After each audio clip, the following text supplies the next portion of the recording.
यो artificial leg मेरो लागि एउटा उपकरण मात्रै होइन, यसले त मसँगै मेरो सपनाहरू बोकेर हिँड्छन्। तर किन होला है यो आर्टिफिसियल लेगहरू यति महँगो हुने? यो त म जस्तोको लागि लग्जरी होइन नि, नेसेसिटी हो, जरुरत हो, नभई नहुने कुरा हो।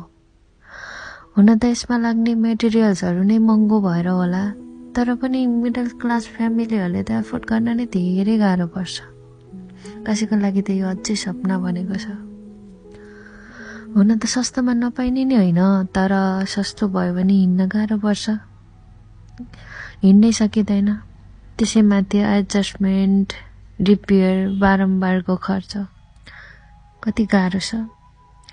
खुट्टा कमाउनु पीडा थियो भने हिँड्ने मौका किन्नु अझै ठुलो सङ्घर्ष गर्नुपर्छ।